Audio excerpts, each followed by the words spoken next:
الله وكفى وسلام على عباده الذين اصطفى أما بعد فأعوذ بالله من الشيطان الرجيم بسم الله الرحمن الرحيم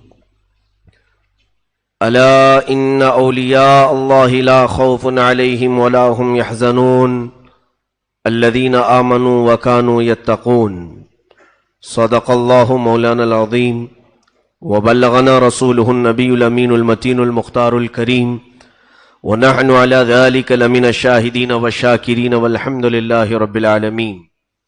بارگاہ رسالت معاب صلی اللہ تعالی علیہ وسلم میں درود پاک کا ہدیہ پیش کریں۔ اللہم صلی علی سیدنا و مولانا محمد معدن الجود والکرم منبع العلم والحلم والحکم والہ واصحابہ الکرام وابنہ الکریم وبارک وسلم صلاة دائمة سرمدا ابدا۔ بگرداب بلا افتادہ کشتی ضعیفان شکستارا تو پشتی، بحق خواجہ عثمان ہارونی مدد کن یا معین الدین چشتی۔ خواجہ ہند وہ دربار ہے اعلیٰ تیرا، کبھی محروم نہیں مانگنے والا تیرا۔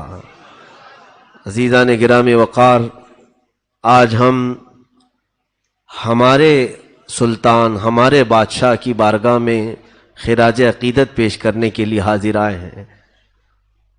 دنیا کے ہر خطے میں مسلمان آباد ہیں اور ہر مسلمان کے دل میں اللہ کے ولی کی عظمت ہوتی ہے، وہ اولیاء اللہ کو قدر کی نگاہوں سے دیکھتا ہے، لیکن اولیاء کاملین جس خطے میں بھی ہیں، جہاں پر بھی ہیں، وہ سب ہمارے تاج ہیں، لیکن سرکار غریب نواز رضی اللہ تعالیٰ عنہ کا حق ہم پر زیادہ اس لیے ہے کہ ہم ان کے ہم وطن ہیں، ان کے اسی ہند میں رہتے ہیں جس کی سلطنت اللہ نے انہیں پچھلے 800 سالوں سے نواز رکھا ہے۔ عزیزان گرامی، یہ وہ غریب نواز القاب میں معین الدین، سلطان الہند، عطائے رسول، خواجہ خواجگاں سیدنا حسن چشتی رضی اللہ تعالیٰ عنہ، سنجری بھی ہیں، چشتی بھی ہیں، اجمیری بھی ہیں۔ اس مقدس بارگاہ میں ہم کچھ خراج عقیدت پیش کرنے سے پہلے کچھ باتوں کی طرف قرآن و حدیث کے ذریعے سے آپ کے دل و دماغ میں ابتدائی باتیں پہنچانے کی ضرور کوشش کروں گا۔ سب سے پہلی بات تو یہ ہے کہ رسول کریم صلی اللہ تعالی علیہ وسلم نے ارشاد فرمایا، عند ذکر الصالحین تنزل الرحمہ، جب اللہ کے صالح اور نیک بندوں کا ذکر کیا جاتا ہے تو رحمتیں اترتی ہیں۔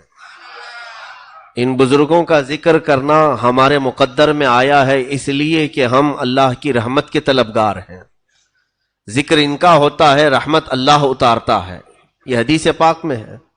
اور قرآن کی طرف جب چلے تو قرآن نے ان کے ہی متعلق تو فرمایا، یا ایھا الذین آمنوا اتقوا اللہ وکونوا مع الصادقین، اے ایمان والو اللہ سے ڈرو اور سچوں کے ساتھ رہو۔ اب سچوں کے ساتھ رہنے کا حکم ہے تو پھر اس اجمیر کے داتا و خواجہ سے سچا ہمارے ہندوستان میں ہے کون ہے؟ اور سچائی کیا ہے انہوں نے ہندوستان کو بتائی ہے۔ یہ دو چیزیں اپنے ذہن و دماغ میں رکھیں کہ ہم جب کبھی کسی ولی کی یاد منانے کے لیے بیٹھتے ہیں تو یہ بہت سارے لوگوں نے آج افواہ جو پھیلا رکھی ہے، یہ بریلویوں کا طریقہ ہے۔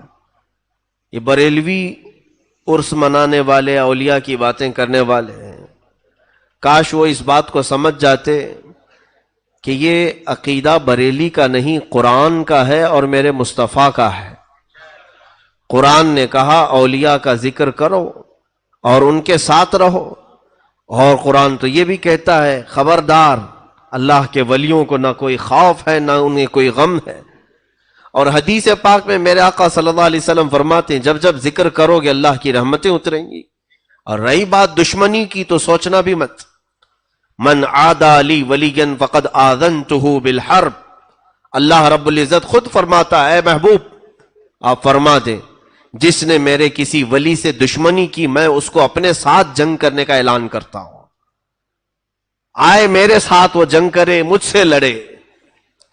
یہ رب ذوالجلال کو گوارا نہیں کہ اس کے دوستوں کو کوئی ستائے، اس کے محبوبوں کو کوئی پریشان کرے.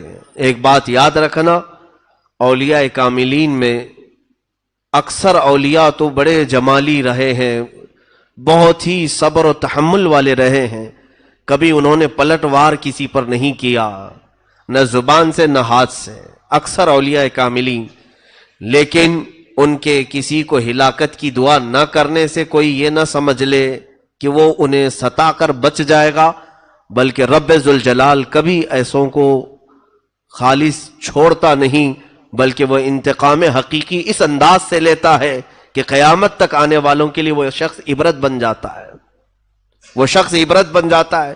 جس نے بھی اولیاء کاملین کی دشمنی پالی، اللہ رب العزت نے اسے دنیا میں ایسا ذلیل کیا کہ وہ رہتی دنیا تک لوگوں کے لیے ایک عبرت کا نشان بن گیا ہے. اکثر کو دیکھیں آپ، یا تو نبیوں سے دشمنی کرنے والے ذلیل ہوئے، یا اللہ کے اولیاء سے دشمنی کرنے والے ذلیل ہوئے. فرعون اللہ رب العزت کی بارگاہ میں جو سرکشی کرنے لگا تھا، فقط ایک نبی کے ضد میں، نبی کی مخالفت میں موسیٰ علیہ السلام سے اسے حسد اور دشمنی پیدا ہوئی. تو یہ اچھوں کی دشمنی جانتے ہیں آپ کہاں تک لے جاتی ہے؟ اس کے عقیدے کی طرف لے جاتی ہے. میں نے ایک مثال اس سے پہلے بھی بتائی تھی. جب دشمنی ہوتی ہے تو یہ بات ضرور یاد رکھنا کہ کس ٹائپ کی دشمنی کر رہے ہو اور کس سے کر رہے ہو، اور اس کے بعد پھر اس سے دشمنی ہونے کے بعد جو نقصانات ہوتے ہیں. میری اگر کسی ڈاکٹر سے دشمنی ہو گئی تو ہوتا کیا ہے، انسان کی فطرت ہے، ڈاکٹر تو ہماری نظروں میں گرا ہی گرا، اس کی ڈگری بھی گر گئی، اور ہم نے اس کی ڈگری کو نکار دیا کہ یہ کون سی ڈگری لے کے بیٹھا ہے، جھوٹا ہے. اور اس کے بعد اگر وہ اپنی ڈگری کی سرٹیفکیٹ دکھا بھی دیا تو دشمنی کی وجہ سے ہم اس میں عیب تلاش کرنے شروع کریں گے کہ اس کی ڈگری میں یہ خامی ہے، اس کی ڈگری کمال کو نہیں پہنچی ہوئی. دشمنی شخص سے تھی لیکن بڑھتے بڑھتے اس کی ڈگری تک پہنچ گئی. اب اس کے بعد اس کے بولنے سے نفرت، اس کے چلنے پھرنے سے ہمیں نفرت. دشمنی اس کے اخلاق تک لے جاتی ہے اور بہت اوپر تک لے جاتی ہے. اسی لیے جیسے مثال کے طور پر ہم سے دشمنی کرنے والے، میں تو مخالفت کرنے کی کھلی اجازت دیتا ہوں. میں ہمیشہ یہ کہتا ہوں کہ مجھ سے اگر کسی کو اختلاف ہے تو اس کا حق ہے. میں بھی انسان ہوں، آپ بھی انسان ہیں، مجھ سے اختلاف کرنے کا آپ کو پورا حق ہے. ضرور اختلاف کریں مجھ سے، لیکن اس اختلاف کو جب بڑھاوا دو گے تو ہوگا کیا؟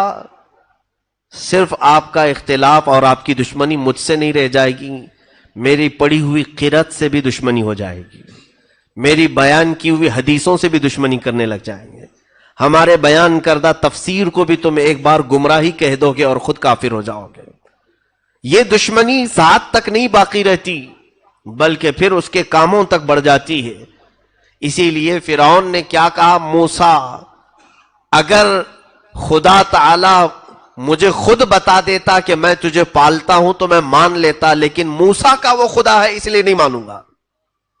دشمنی موسیٰ سے تھی اس لیے موسیٰ کا جو خدا ہے میں اسے نہیں مانوں گا، اس کے خدا کو میں کیوں مانوں. تو دشمنی جب کسی سے ہوتی ہے تو اس کے بڑوں سے اور اس کے پورے سلسلے سے دشمنی ہو جاتی ہے. اسی لیے جس نے بھی اولیاء کاملین سے دشمنی کی ان کی لمبی چوڑی فہرست ہمارے پاس ہے. تو پھر انہوں نے تمام اولیاء کو، ان کے مرشدوں کو، ان کے مشائخ کو، ان کے نسب کو گالیاں دینا شروع کیا. جیسے کہ سرکار غریب نواز رضی اللہ تعالیٰ عنہ سے جس کو نسبت ہوئی، اب ان کے نام کے برے معنی وہ تلاش کرنا شروع کیا. خواجہ کا مطلب یہ ہوتا ہے، معین کا مطلب یہ ہوتا ہے. دشمنی کسی ولی سے تھی اور وہ ان الفاظ کی تحقیق میں چل پڑا اور نادان ایسے منہ کی کھایا اور دھوکہ کھایا کہ رسول پاک صلی اللہ علیہ وسلم تک دشمنی کر لیا. جب کہا جائے کہ عطائے رسول بھی ہیں وہ، تو سیدھے کیا کہنے لگا کہ رسول نے اگر انہیں عطا کیا تو رسول بھی صحیح نہیں ہے. معاذ اللہ رب العالمین. دشمنی کہاں سے کہاں تک لے گئی. اسی لیے سوچ سمجھ کر کے کسی سے اختلاف کرنا کہ کہیں تمہارا اختلاف تمہیں خدا کی دشمنی تک نہ لے جائے, رسول کی دشمنی تک نہ لے جائے. اولیاء کاملین کی گستاخی اور ان سے دشمنی میرے عزیزوں یہ ہماری ہلاکت کا سب سے بڑا راستہ ہے. جب قرآن نے کہہ دیا کہ ان کے ساتھ رہو تو اسی میں عافیت ہے. اب آج ہم اس شہنشاہ ہند کے دربار میں حاضر ہیں. تھوڑی دیر کے لیے آپ توجہ کریں گے تو میں آپ کو اجمیر معلیٰ پہنچا دوں گا, اور تصور میں تمہیں غریب نواز کا روضہ مبارک نظر آ جائے گا. اور ہم صرف اجمیر نہیں, ان کے آبائی وطن پہنچتے ہیں جہاں سرکار غریب نواز رضی اللہ تعالیٰ عنہ کی ولادت باسعادت ہوئی. سنجر کا وہ علاقہ, غریب نواز کے والد گرامی سید غیاث الدین رضی اللہ تعالیٰ عنہ اور ان کی والدہ بی بی ام الورا دونوں حافظ قرآن تھے, دونوں عالم تھے, ماں بھی اور باپ بھی. اور یہ تقریباً 537 ہجری کے قریب کا کچھ واقعہ ہے. سنجر کا علاقہ مشہور تھا, پورے کے پورے علاقے میں جو لوگ رہتے تھے وہ کوئی ایسا نہیں تھا جو تہجد نہ پڑھتا ہو. پورے گاؤں میں, اس سنجر میں جہاں پر غریب نواز کی پیدائش ہوئی, پورا علاقہ تہجد گزار تھا. تہجد میں کسی کی قضا نہیں ہوتی تھی, اس میں وہ لوگ کمپٹیشن کرتے تھے, سبقت لے جاتے تھے. ایک رات ایسی آئی 13 رجب المرجب, تاریخ یہ بتائی گئی ہے, 13 رجب کی تاریخ تھی, اور آسمان پر آدھی رات میں ہی سفیدی ظاہر ہو گئی, اور اتنی سفیدی سی آئی کہ لوگوں کو گمان ہونے لگا کہ صبح صادق ہو چکی. صبح کی سفیدی جیسے نمودار ہوتی ہے, آدھی رات میں ہی سفیدی ظاہر ہوئی. تو جس کی آنکھ کھلی وہ بے ساختہ دوڑتا ہوا باہر آیا کہ ہائے میری تہجد قضا ہو گئی. سوئے ہوئے تھوڑی سی آنکھ کیا لگی کہ آنکھ کھلی تو دیکھا روشنی ہے, اور جب صبح کی روشنی آ گئی تو تہجد کا وقت ختم ہوا. سنجر کے علاقے میں یہ خبر پھیلی, اور جتنے متہجد تھے, جتنے تہجد گزار تھے, سبوں کو ظاہر سی بات ہے وہ بزرگوں کا تال میل بہت اچھا تھا کہ ایک عبادت کرتا تو دوسرے کو اٹھا بھی دیتا تھا, دوسرے کو تعاون بھی کرتا تھا. سارے لوگ جمع ہونا شروع ہو گئے کہ کیا حال ہے, کیا حال ہے. اس میں موجود کئی عمر دراز بزرگوں نے کہا ہمیں تو نہیں لگتا کہ ہم سے غفلت ہوئی, لیکن یہ اجالا کچھ اور بتا رہا ہے. وہ سب سنجر کی جامع مسجد کے قریب پہنچے تو دیکھا جامع مسجد کے خلف میں قریب میں ایک گھر پر آسمان سے جھماجھم نور کی روشنی برس رہی ہے, نورانی قندیل لٹکی ہوئی ہے. اور وہ گھر پتہ کرنے پر معلوم ہوا کہ حضرت غیاث الدین رضی اللہ تعالیٰ عنہ کا گھر ہے, بی بی ام الورا کا گھر ہے. تو کئی تہجد گزار بزرگ وہاں پر جمع ہوئے کہ آدھی رات میں اجالا اور ان کے گھر سے اجالا. ابھی یہ سب کشمکش میں تھے کہ غیاث الدین کا دروازہ کھلا, ایک دایا باہر آئی اور معین الدین کی ولادت کی خوشخبری سنائے. حسن چشتی رضی اللہ تعالیٰ عنہ غریب نواز کی ولادت کی تاریخ میں لکھا گیا ہے آدھی رات میں پورا سنجر روشن تھا. رات آدھی ہے اور تہجد پڑھنے والے اس گمان میں آ گئے تھے کہ صبح ہو گئی اور ہماری تہجد قضا ہو گئی. لیکن پتہ کرنے پر, جانکاری حاصل کرنے پر یہ معلوم ہوا کہ یہ نہ صبح ہوئی ہے نہ سفیدی ہوئی ہے, بلکہ یہ کوئی اور صبح معین الدین لے کر کے آیا ہے. کفر کے ظلمات میں, شرک کے اندھیریوں میں معین الدین نام کا ایک چہرہ ایسی سفیدی لایا ہے کہ یہ سفیدی اب وہاں سے نکلی تو ہندوستان میں آئی, اور ہندوستان میں بھی جب وہ آئے تھے یقیناً یہاں بھی بہت اندھیرا چھایا ہوا تھا. کفر کا اندھیرا, شرک کا اندھیرا, جادو کا اندھیرا, بدعات کا اندھیرا, خرافات کا اندھیرا. لیکن جیسے ہی یہ چاند طلوع ہوا انہی اندھیریوں میں خوب 90 لاکھ کو روشن بھی کر گیا. عزیزان گرامی, معین الدین حسن چشتی رضی اللہ تعالیٰ عنہ کی ولادت باسعادت کے بعد ان کے والد ان کی اہلیہ سے، اپنی اہلیہ سے کہتے ہیں، ام الورا سے، بچے کا نام کیا رکھنا چاہیے؟ ام الورا کہتی ہیں، مشورہ چل رہا تھا شوہر بیوی میں، پہلا بچہ ہے تو ماں کہتی ہے سرکار غریب نواز کی، ہمیں مشورے کی ضرورت نہیں، بلکہ میں اس بچے کے حمل کے دوران کئی بڑے مشائخ کو خواب میں دیکھا ہے اور انہوں نے مجھے مبارکبادی دیتے ہوئے کہا ہے کہ تیرا پیٹ حسن ہو، تیرا مولود حسن ہو۔ حسن کا مطلب ہوتا ہے خوبصورت، جمال والا۔ تو یہ مشائخ نے میرے حمل کے دوران مجھے رات میں کئی ایسی خوشخبریاں سنائی تھی کہ تیرا پیٹ، تیرا شکم حسن ہو اور تجھ سے پیدا ہونے والا حسن ہو۔ حسن کا مطلب خوبصورتی، تو کیوں نہ ہم ان مشائخ کی اسی بشارت پر بچے کا نام حسن رکھتے ہیں۔ اور پھر جب ان دونوں نے حسن نام رکھا تو غیب سے ندا آنے لگی، حسن معین الدین، حسن معین الدین، یعنی یہی حسن ہے جو دین کی مدد کرے گا۔ معین کا مطلب ہوتا ہے مدد کرنے والا۔ اب یہ بچپن کی آپ کی ولادت کے بعد پرورش جو ہوئی، اب اس میں بتانے کی چندہ ضرورت نہیں، آپ کو میں بات بتا دوں۔ سرکار غریب نواز رضی اللہ تعالیٰ عنہ آل رسول ہیں، سیدہ کائنات فاطمۃ الزہرا رضی اللہ تعالیٰ عنہ کی آل، جو حضرت امام حسین اور حضرت امام حسین رضی اللہ تعالیٰ عنہ سے امام زین العابدین، یہ جو سلسلہ چلا ہے، اور سیم ٹو سیم سلسلہ جو غوث پاک کا ہے وہی سلسلہ سرکار غریب نواز کا ہے، سیم۔ اور رشتے میں آپ کو میں بتاؤں، غریب نواز کی ماں حضرت بی بی ام الورا حضور غوث پاک رضی اللہ تعالیٰ عنہ کی سگی چچیری بہن ہے۔ گویا کہ سرکار غریب نواز غوث پاک کے کیا لگے؟ بھانجے ہوئے۔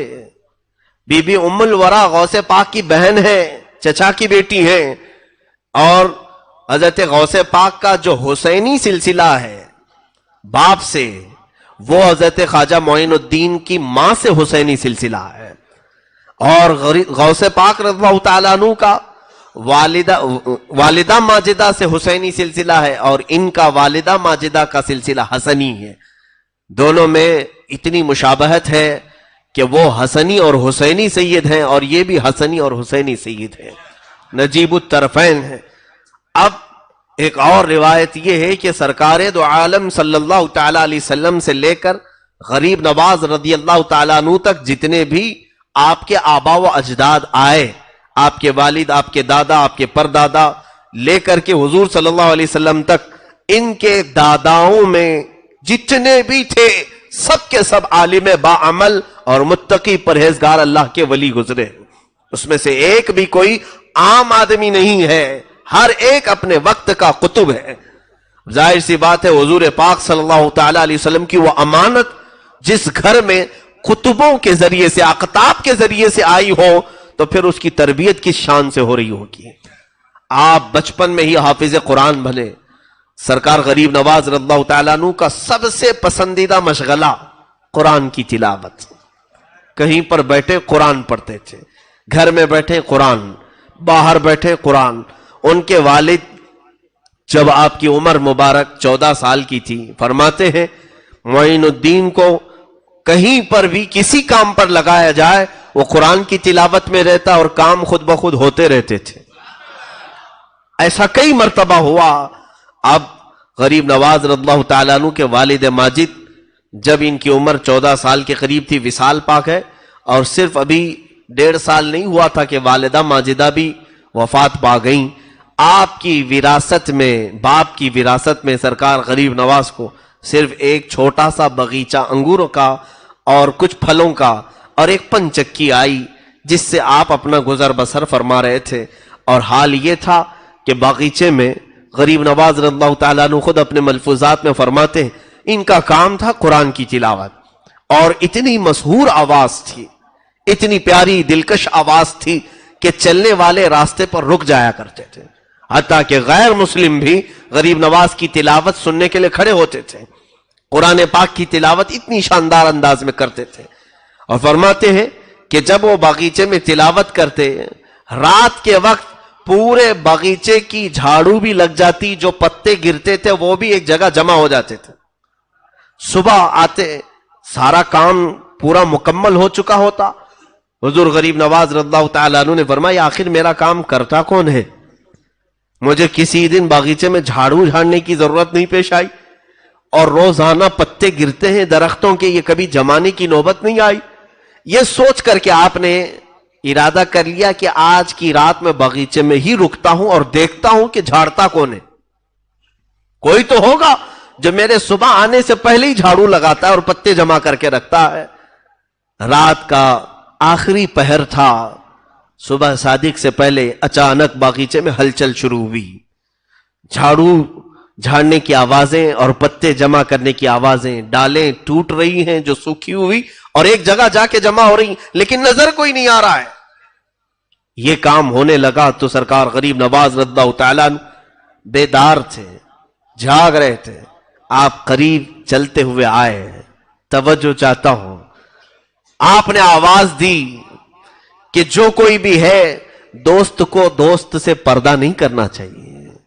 اگر میری کوئی اتنی مدد کر رہا ہے تو میرا دوست ہی ہوگا, اور دوست کو دوست سے پردہ نہیں کرنی چاہیے, آ جانا چاہیے سامنے.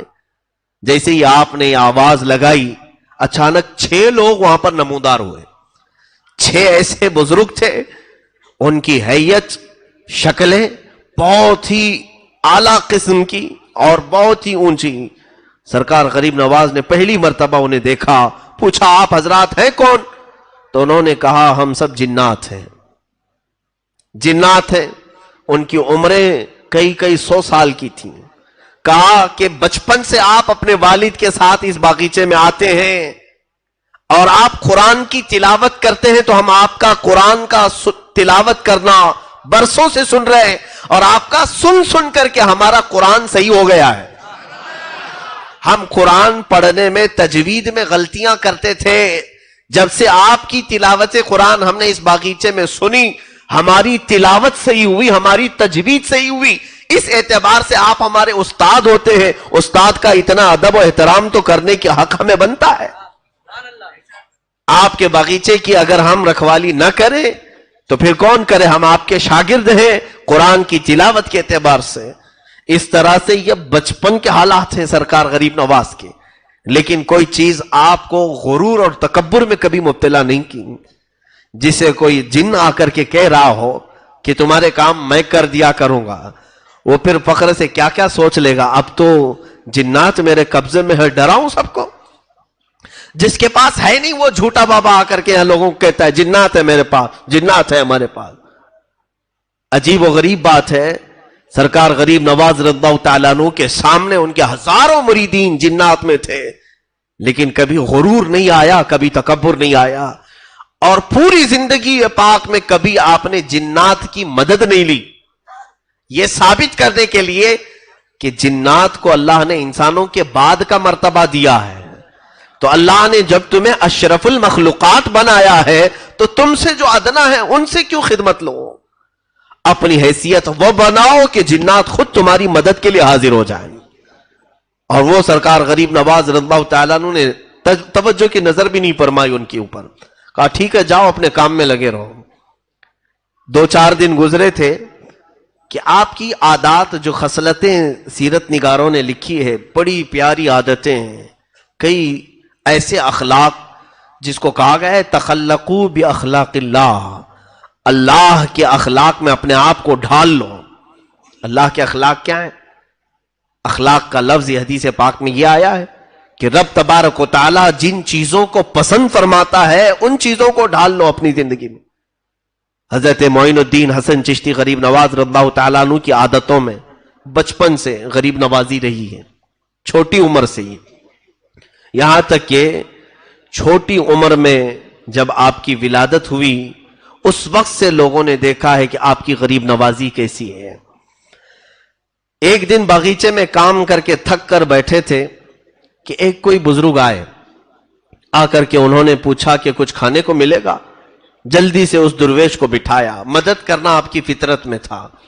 بٹھایا اور بٹھا کر کے ایک انگور کا خوشہ توڑ لائے اور لا کر کے انہیں بڑے ادب سے دھل کر کے صاف کر کے ایک ایک انگور پیش کرتے تھے، جیسے کوئی اپنے عزیز مہمانوں کے لیے کرتا ہے۔ اب جب انگور کے خوشے تناول کیے، اس بزرگ نے پوچھا بیٹا تمہارا نام کیا ہے؟ کہا میرا نام حسن ہے اور لوگ معین الدین بھی کہتے ہیں۔ وہ بزرگ چونک گئے اور اس کے بعد انگور کے خوشے کھاتے کھاتے وہ رک گئے۔ کہا میں آج مقصد کو پہنچا ہوں، آج میں اپنے مقصد کو پہنچا ہوں۔ کہا کہ کیا مقصد کو پہنچے؟ آپ ہیں کون؟ انہوں نے کہا ویسے تو میرا نام ابراہیم قندوزی ہے، لیکن لوگ مجھے دیوانہ اور پاگل کہتے ہیں۔ مجذوب تھے وہ، دیوانہ کہتے ہیں اور بچے مجھے پتھر مارتے ہیں، اور میں ہوں بھی دیوانہ۔ اس بزرگ نے کہا تو حضرت غریب نواز کے بچپن کے حالات ہیں۔ پوچھا آپ دیوانے ہیں تو کس کے؟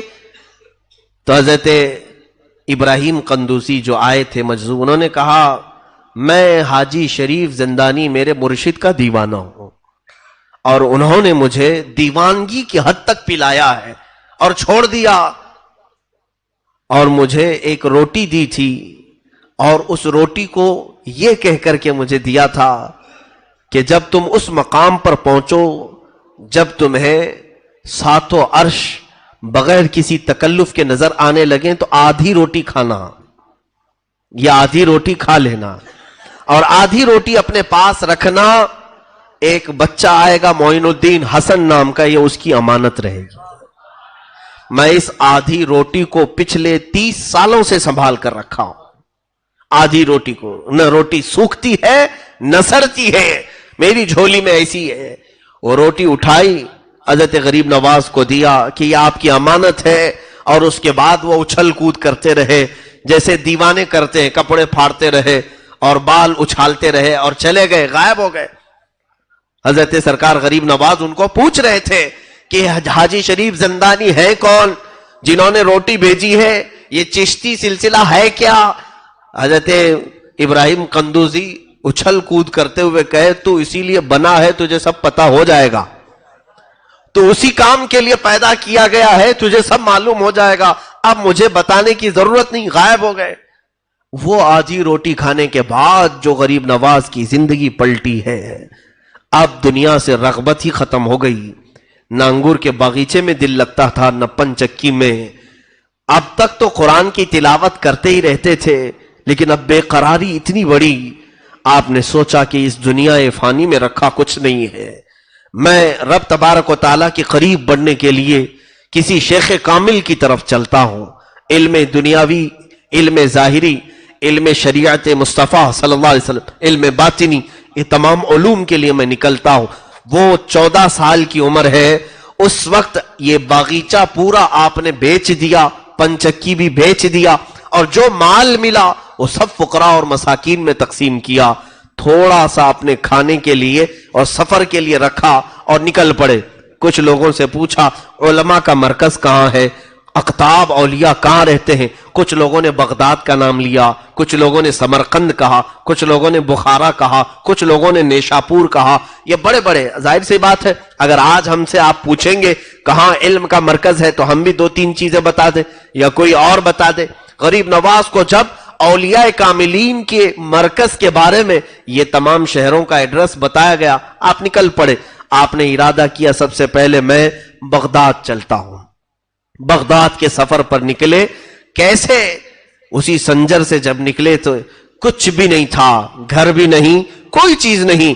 راستے میں سفر کے دوران آپ کو میں حیرت انگیز بات بتا دوں، غریب نوازی کہتے کسے ہیں؟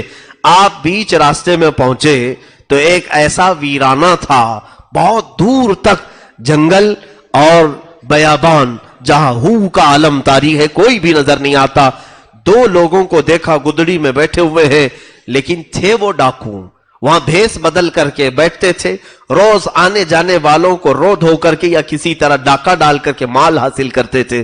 اس وقت جب سرکار غریب نواز کا گزر اس راستے سے ہو رہا تھا تو وہ دونوں ایک درخت کے نیچے بیٹھے، ان کے قریب آنے سے پہلے خود غریب نواز ان کے پاس گئے، پوچھا اس بیابان میں آپ 2 لوگوں کا تنہا رات میں بیٹھنا کیا معنی رکھتا ہے؟ انہوں نے کہا ہم در حقیقت اجنبی ہیں، پریشان حال ہیں، ہمارے پاس کچھ بھی نہیں ہے، اگر آپ کے پاس کچھ کھانے کی چیز ہے تو دے دے۔ اپنی جھولی میں سرکار غریب نواز کے جو کچھ کھانے کا رکھا تھا سب اٹھا کے ان کے سامنے رکھا۔ وہ دونوں رہزن ڈاکو کھاتے رہے۔ جب کھانا مکمل ہو گیا تو پوچھا کہ کچھ مال بھی ہے تو دے دے۔ غریب نواز اپنی پونجی میں سے جو تھا نکال کر کے سب سے پہلے یہ کہتے ہیں، معاف کرنا، میرے پاس جتنا ہے میں دے رہا ہوں، شاید آپ کی ضرورت پوری اس سے نہ ہو تو میرے بارے میں برا گمان مت کرنا کہ آپ کی ضرورت میں نے پوری نہیں کی۔ یہ کہہ کر کے مال پورا دیا، پورا دے کر کے یہ کہہ رہے ہیں اگر تمہاری ضرورت پوری نہ ہوئی تو مجھے برا مت سمجھنا، میری جتنی طاقت تھی میں نے دے دیا۔ جھولی پوری جھٹک دی ان کے سامنے۔ وہ دونوں رہزن ڈاکوؤں نے یہ پورا مال لیا اور پوچھا آپ کہاں جا رہے ہیں؟ غریب نواز نے فرمایا بغداد کا سفر ہے، وہاں سے نیشاپور ہے۔ غریب نواز کی یہ بات سن کر وہ دونوں کہنے لگے، اے اجنبی مسافر، تمہیں معلوم ہے بغداد یہاں سے کتنا لمبا سفر ہے؟ کہا ہاں معلوم ہے، 1 مہینے کی مسافت ہے، 1 مہینے کا سفر ہے پیدل، اور اس کے آگے نیشاپور اتنا ہی آگے ہے۔ غریب نواز سے ان دونوں نے کہا 1 مہینے کا سفر ہے، آپ کی جھولی میں نہ کھانا باقی رہا نہ مال باقی رہا، آپ کیسے آگے کا سفر طے کریں گے؟ غریب نواز نے پلٹ کر کے کہا اس بیابان اور ویرانے میں تم جیسوں کو مولا مجھ سے مال پہنچا سکتا ہے تو میرے سفر میں بھی وہی انتظام کرے گا۔ تم یہاں بھی بیابان میں اور ویرانے میں بیٹھے ہو، دیکھو آس پاس کس کا گھر ہے؟ کچھ نہیں ہے، لیکن تجھے رب نے کھلایا کہ نہیں کھلایا؟ انہوں نے کہا یقیناً مولا نے ہی کھلایا ہے۔ کہا جو تمہیں مجھ سے کھلا سکتا ہے مجھے کسی اور سے کھلا سکتا ہے؟ اس کے بعد وہ دونوں کی آنکھوں سے ایسے آنسو جاری ہوئے، دونوں نے توبہ کی، قدم پکڑ لی اور کہا معاف کرے، ہم نہ اجنبی ہیں نہ مسافر ہیں، ہم نے دھوکہ دیا ہے آپ کو، ہم ڈاکو ہیں، مال لوٹتے ہیں جو بھی یہاں سے گزرتا ہے، کبھی اسے میٹھی چپڑی باتیں کر کے اور کبھی زور زبردستی۔ سرکار غریب نواز نے فرمایا بس تمہارے دل میں اب رب کی محبت آ گئی ہے، توبہ کرو اور جاؤ، یہ جو مال میں نے دیا اسی سے اپنی زندگی پوری بتا لو۔ ان دونوں نے کہا نہیں حضور، آپ جا رہے سفر میں، یہ مال رکھ لیں۔ غریب نواز نے فرمایا اللہ رب العزت کی رب العالمین کی یہ شان ہے، جب وہ بندوں کو دیتا ہے تو واپس نہیں لیتا، تو بندہ بندے کو دے کر واپس مانگے یہ مولا کو پسند نہیں ہے، میرے رب کو اچھا نہیں لگے گا۔ اس لیے ہبہ جو ہوتا ہے وہ بخشش ہے اور بخشش دوبارہ مانگی نہیں جاتی، آپ رکھ لو اسے۔ غریب نواز نے واپس 1 پیسہ بھی نہیں لیا، سفر میں چل پڑے۔ بیچ راستہ رات کا آدھا پہر گزرا بھی نہیں تھا کہ ایک خاتون اس راستے پر اچانک وارد ہوئی اور کہنے لگی اے معین الدین حسن، آپ مسافر ہیں علم دین کے، آپ مسافر ہیں راہ خدا کے، کیا ہی اچھا ہو کہ آپ میرے گھر میں آج ایک دن مہمان نوازی کو قبول کر لیں۔ غریب نواز نے اس بوڑھی عورت کے گھر مہمان نوازی کو قبول کیا، کھانا کھائے، رات گزاری، صبح اٹھ کر کے چلے۔ وہ دونوں جو رہزن ہیں وہ غریب نواز کے مرید بھی ہیں، خلیفہ بھی ہیں۔ وہ کہتے ہیں ہم نے غریب نواز کو رات ایک بوڑھی عورت کے ہاں قیام کرتے دیکھا، صبح جب وہ واپس وہاں سے چل پڑے ہم نے تھوڑی دور غریب نواز کو رخصت کیا، واپس آ کر کے دیکھا تو نہ بوڑھی ہے نہ گھر ہے، کوئی مکان نہیں۔ اس وقت یقین ہوا سچ فرمایا تھا معین الدین حسن نے، جو بیابانوں میں جنگلوں میں ہمیں کھلا سکتا ہے وہ معین الدین کو تنہا کیسے چھوڑ سکتا ہے۔ سرکار غریب نواز رضی اللہ تعالیٰ عنہ کا یہ اعلیٰ توکل، کچھ نہ ہو کر سفر پر چلنا۔ میرے عزیزو یہ بولنا آسان ہے، کرنا بہت بھاری ہے، بہت مشکل کام ہے۔ یہ سفر کے دوران سب چیزیں چھوڑ کر کے نکلو تو پتا چلے گا کہ سفر کسے کہتے ہیں۔ ہم تو سارے انتظامات کے ساتھ سفر کرتے ہیں، سارے انتظامات کے ساتھ، ہمارے کپڑے لتے ضرورت کی چیزیں۔ ایک آدھ سفر ہماری زندگی میں ایسا آیا ہے، مجھے تجربہ ہے، میں اپنی تعریف کے لیے نہیں کہہ رہا ہوں، اس وقت پتا چل گیا کہ سفر کہتے کسے ہیں، سفر کہتے کسے۔ سارے کپڑے بھی جا چکے تھے، سارا محل بھی جا چکا تھا اور ہم بھی علم دین کے راستے پر تھے۔ اتفاق کی بات ہے میں یہاں سے نکلا تھا، یہ صرف میں توکل کے لیے عرض کر رہا ہوں، صرف زندگی میں ایسی بات آئی تھی۔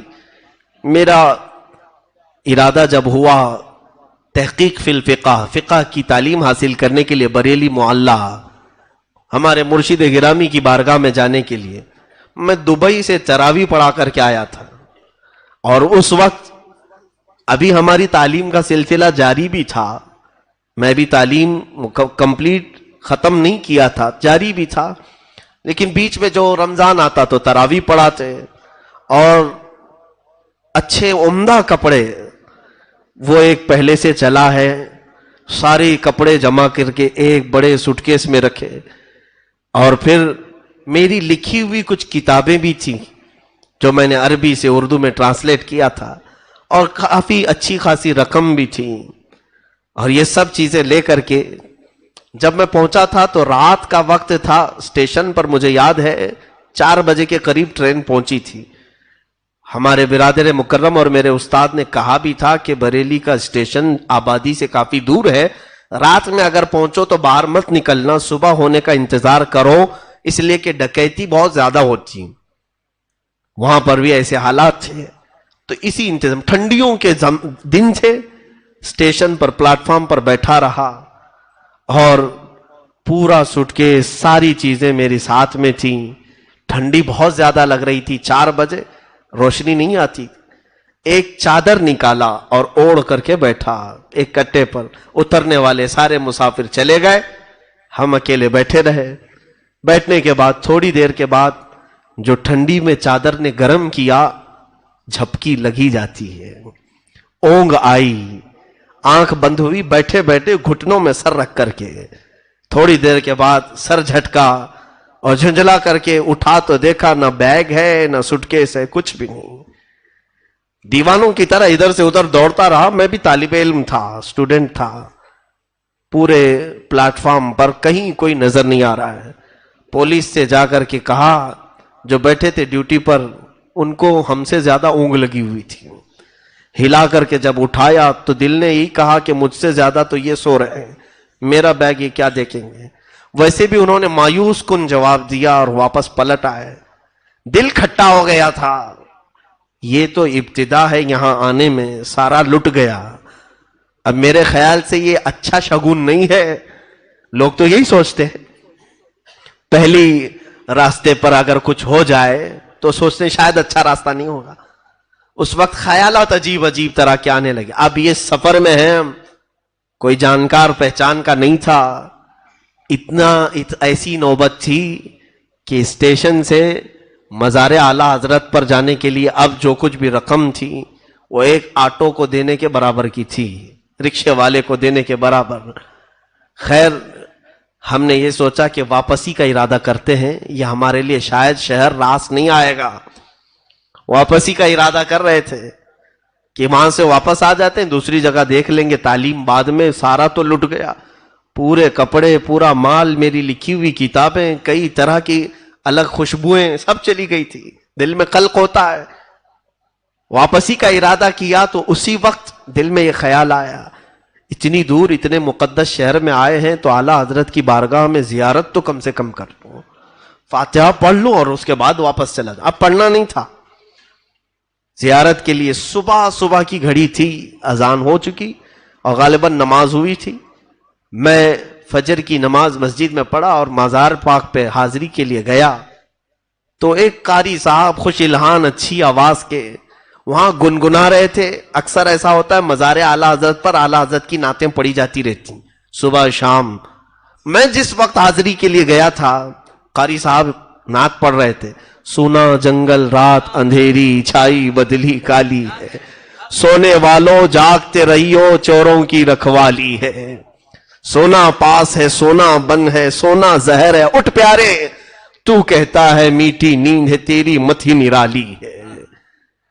اور یہ سب اشعار وہ پڑھتے جا رہے ہیں، میں فاتحہ بھول گیا اور سننے لگا، اور ایسا لگ رہا تھا کہ یہ نعت کہیں میرے لیے تو نہیں لکھی تھی انہوں نے۔ ساری چیزیں زندگی سے ایک ایک، کبھی آپ بھی سوچتے ہیں نا حضرت نے آج ہمارے لیے بیان کیا ہے۔ جب حالات سے کوئی چیز بات میچ ہوتی ہے تو ہر کوئی یہی خیال کرتا ہے کہ کیا کسی نے جا کر کے کہا تو نہیں ان کو آج میرے ہی گھر کا سب بتا رہے تھے۔ ہماری زندگی میں بھی ایسی چیز آئی تو جب وہ نعت ختم ہوئی تو دل میں اطمینان ہوا کہ جو کچھ ہوتا ہے اللہ کی مرضی سے ہوتا ہے۔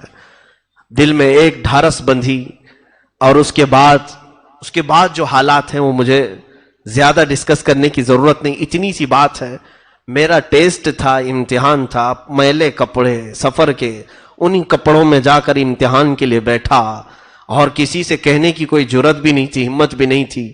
دوسرے دن جب رزلٹ آیا تو سب سے پہلا نام میرا تھا.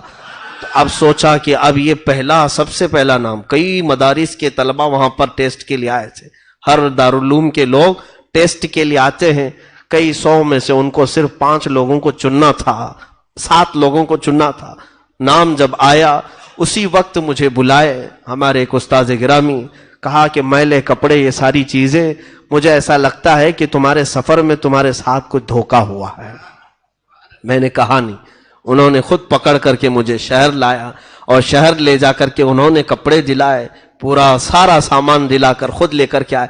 استاد ان کو خود اپنی فکر ہوتی ہے, اپنے گھر بار چھوڑ کر وہ بھی پڑھانے کے لیے آئے ہوتے, لیکن انہوں نے اپنے ذاتی رقم سے یہ ساری چیزیں کی. لیکن وہ جو چند دنوں کا عرصہ گزرا اس وقت پتا چلا کہ سفر کہتے کسے.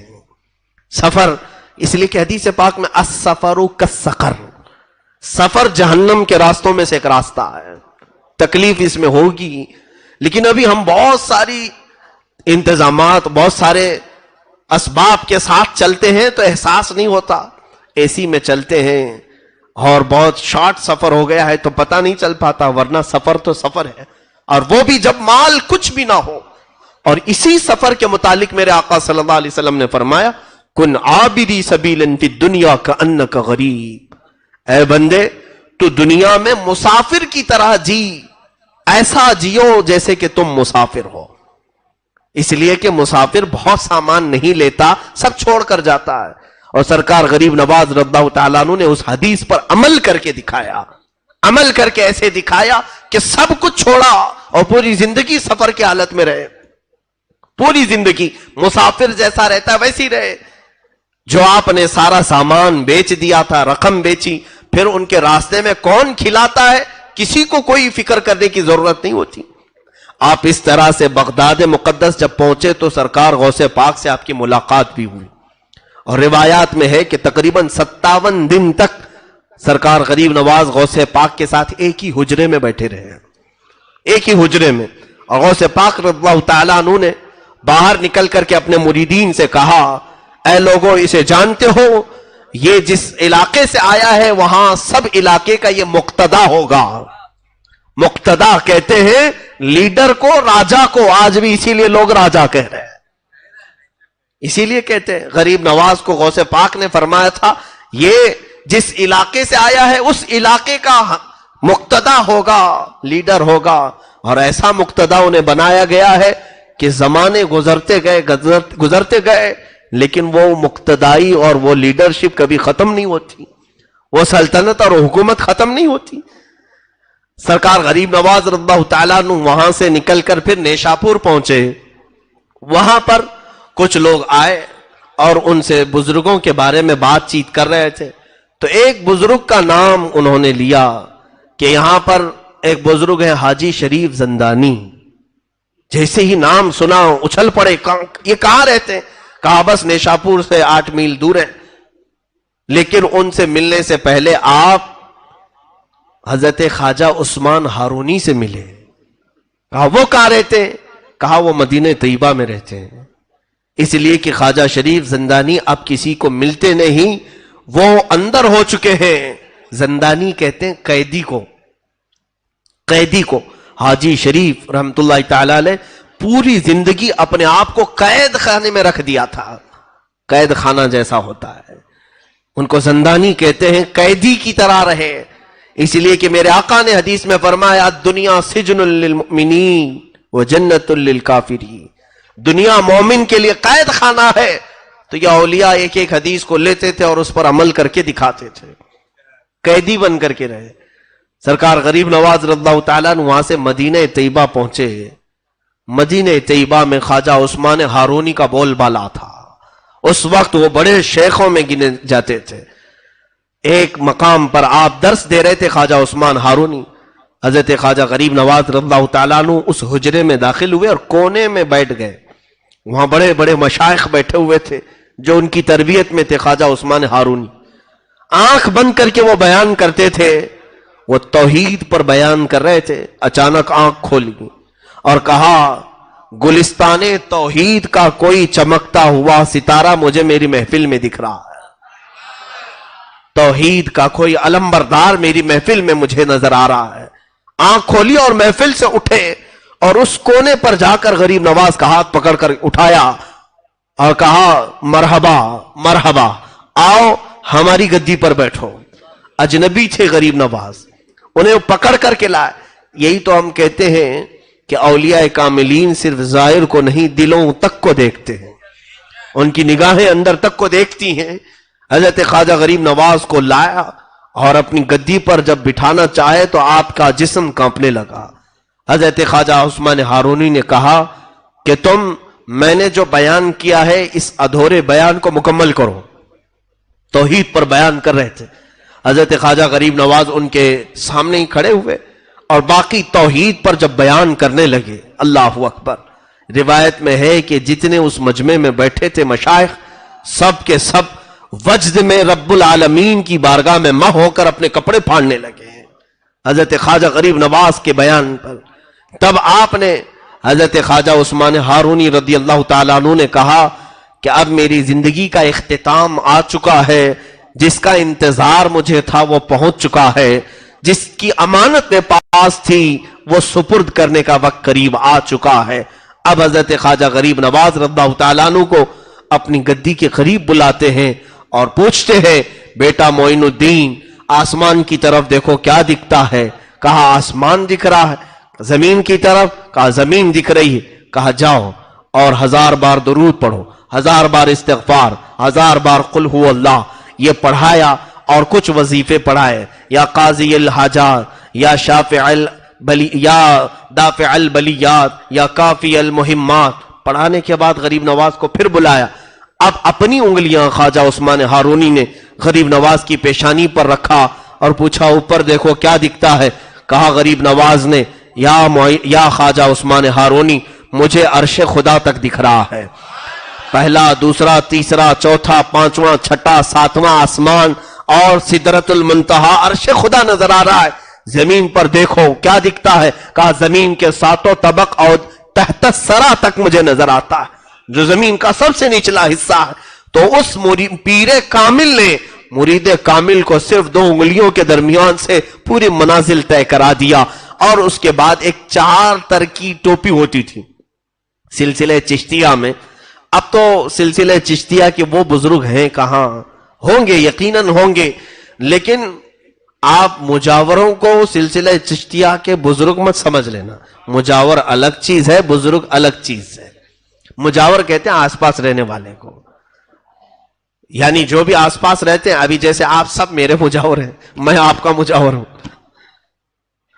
یعنی قریب رہنے والے کو کہتے ہیں۔ بعد میں یہ نہیں کہنا کہ مفتی صاحب نے پورے پاک سائٹ والوں کو اپنا مجاور بنایا ہے۔ مجاور پڑوسی کو کہتے ہیں، پڑوسی۔ تو بہرحال غریب نواز رضی اللہ تعالیٰ عنہ کا سلسلہ چشتیہ جو ہے اس میں ایک 4 تر کی ٹوپی دی جاتی ہے۔ 4 تر کی ٹوپی کیا ہے؟ وہ حضرت خواجہ عثمان ہارونی رضی اللہ تعالیٰ عنہ نے وصیت کر کے دی ہے۔ ترک کا مطلب چھوڑ دینا، ترک کرنا، چھوڑ دینا۔ سب سے پہلی چیز ترک معاصی، ہر طرح کے شبہ اور حرام چیز کو بھی ترک کر دینا، ایک ترک۔ دوسرا ترک ہے دنیا کی ضرورت کی چیزیں بھی ترک کر دینا، سوائے زندگی گزارنے کے۔ یعنی یوں سمجھ لیں کہ بہت سارا گھر بنانا، گاڑی بنگلے، یہ ساری چیزیں، یہ ترک، دوسرا ترک۔ تیسرا ترک آخرت کی زندگی کو بھی ترک کرنا اس میں لکھا گیا ہے، حالانکہ سب جگہ مقصود ہے کیا؟ آخرت، لیکن سلسلہ چشتیہ میں فرمایا گیا آخرت کا ترک، یعنی تمہیں روز محشر کا وہ خوف نہ ستائے، سورج کے قریب ہونے کا ڈر، جہنم کے ہولناک ہونے کا ڈر، زمین کے پیتل اور تانبے کا ہونے کا ڈر، یہ سب ڈر نکلے۔ آخرت کو اگر یاد کرے تو صرف اپنے خدا کے لیے، صرف میرے رب العالمین کے لیے، باقی سب چیزیں ترک۔ 3 ترک۔ اور چوتھا ترک ہے خواہشات نفس۔ فرماتے ہیں جو چیز تمہارا نفس پسند کرے اسے ترک کرنا، اور کہتے ہیں جب 4 یہ ترک کوئی کر دے تو اسے سلسلے چشتیہ کی 4 ترکی ٹوپی پہنائی جاتی تھی. وہ حضرت خواجہ غریب نواز کو ان کے مرشد نے پہنائی. اب یہاں کسی کو بھی پکڑ کے پہنا دیتے ہیں جو سارے خواہشات کا بادشاہ ہے, شیطانوں کو بھی پہناتے ہیں معاذ اللہ رب العالمین. کوئی نیتا جائے, لیڈر جائے, اسے بھی غریب نواز کی وہ چھوٹی سی چادر کو لپیٹ دیتے ہیں. 4 تر کی ٹوپی تو اب ملے گی بھی نہیں. اس ٹوپی کا کمال بہت ہی عجیب ہے کہ مشائخ نے لکھا ہے کہ وہ 4 تر کی ٹوپی پہننے والا سلسلہ چشتیہ میں قبرستانوں کے پاس سے گزرتا تھا تو قبروں والے اٹھ کر بیٹھ جائیں اور قبروں کے حالات وہ دیکھ لیتا جس کو یہ ٹوپی پہنائی گئی, 4 تر کی ٹوپی. اس لیے کہ جب اس نے دنیا کو سب ترک کیا تب یہ ٹوپی اسے دستیاب ہو. یہ خرقہ خلافت ہے. بہرحال حضرت خواجہ غریب نواز رضی اللہ تعالیٰ عنہ مدینہ طیبہ میں اپنے شیخ, اپنے مرشد کی بارگاہ میں 2.5 سال تک رہے. آپ کے مرشد گرامی جب وفات پا چکے تو اس کے بعد حضور اکرم صلی اللہ تعالیٰ علیہ وسلم کے دربار سے اتنا لگاؤ تھا کہ روزانہ غریب نواز میرے آقا صلی اللہ تعالیٰ علیہ وسلم کے حاضری فرماتے اور دیدار فرماتے تھے. روز دیدار کرتے. وہ کیوں نہ دیدار کرے, ان کے وہ دادا بھی ہیں, ان کے وہ نانا بھی ہیں. سرکار دو عالم صلی اللہ تعالیٰ علیہ وسلم کی اس عطا پر وہ خوش تھے. مدینے میں اچانک ایک دن حضور اکرم صلی اللہ تعالیٰ علیہ وسلم کی زیارت میں مشغول تھے. رسول کریم صلی اللہ تعالیٰ علیہ وسلم کا حکم آیا, معین الدین تمہیں مدینہ چھوڑنا ہوگا. بے اختیار رونے لگے, زار و قطار رونے لگے. کہا یا رسول اللہ مجھ سے خطا ہو گئی, مجھ سے کوئی گناہ ہو گیا. کہا نہ, خطا نہیں, بلکہ میری خوشبو تمہیں ہند تک پہنچانا ہوگا.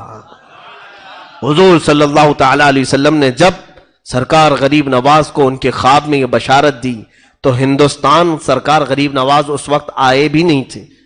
سنجر کا علاقہ ہندوستان میں نہیں آتا ہے, یہ ابھی ایران کے کچھ علاقوں میں یہ حصہ آتا ہے. آپ نے سرکار غریب نواز نے پوچھا یا رسول اللہ صلی اللہ تعالیٰ علیہ وسلم, میں نہ ہندوستان کو جانتا ہوں نہ دیکھا ہوں, وہاں کے کسی علاقے کو میں پہچانتا نہیں, وہاں کے لوگوں کی طبیعت کفار و مشرکین کی سخت گیر ہے. رسول کریم صلی اللہ تعالیٰ علیہ وسلم نے ان کے سامنے ہندوستان کا پورا نقشہ کھولا, راستے دکھائے اور پھر فرمایا کہ اے معین الدین تیرا پڑاؤ اس علاقے میں ہوگا. یہ کہہ کر کے میرے آقا نے اجمیر معلیٰ بھی دکھایا. اسی لیے اعلیٰ حضرت فاضل بریلوی رحمت اللہ علیہ نے کتاب میں لکھا کہ دنیا میں کچھ وہ جگہ ہیں جہاں پر دعا رد نہیں ہوتی, ان میں سے ایک جگہ اجمیر مقدس بھی ہے. کیوں؟ اس لیے کہ اجمیر لوگوں کا بنایا نہیں, غریب نواز کو میرے مصطفیٰ نے اشارہ کر کے بتایا ہے. تو جس طرف میرے آقا کا اشارہ جائے وہ دعاؤں کی قبولیت کی جگہ ہے. اجمیر معلیٰ کی طرف میرے آقا نے اشارہ کر کے بتایا کہ یہ تمہارے پڑاؤ, یہ تمہارے ٹھہرنے کی جگہ ہے. اب بس یہ اللہ والوں کی بات ہی ایسی ہے کہ اللہ اور اس کے رسول کے حکم کے آگے یہ سر خم تسلیم کرتے ہیں. سر جھکا لیا اور صبح اٹھتے ہی سفر کے لیے روانہ ہوئے. اب سفر پر جب چلے تو پھر یہ کافی لمبا سفر تھا. کئی مشائخ کی بارگاہ میں عبادات اور ریاضات کرتے ہوئے حضرت داتا گنج بخش ہجویری رضی اللہ تعالیٰ لاہور آئے. وہاں پر آپ نے چلہ فرمایا اور وہاں سے کچھ فقیر آپ کے ساتھ ہوئے. ان فقیروں کے ساتھ ہندوستان کی سرزمین کا سفر آپ نے فرمایا. یہ وہ دور تھا جب یہاں پر راجے مہاراجے ہندوؤں کے اور بھی کئی علاقے کے کئی طرح کے مذہب والے یہاں پر جی رہے تھے اور ان کی تانا شاہی, بادشاہی, ہر طرح کے ظلم و ستم کی کہانیاں بھی بڑی دراز ہیں. اس زمانے میں کئی مسلمان بادشاہوں نے یہاں پر حملے بھی کیے اور پھر کچھ علاقے فتح بھی کیے اور کچھ جگہ اسلام کا پرچم لہرایا بھی.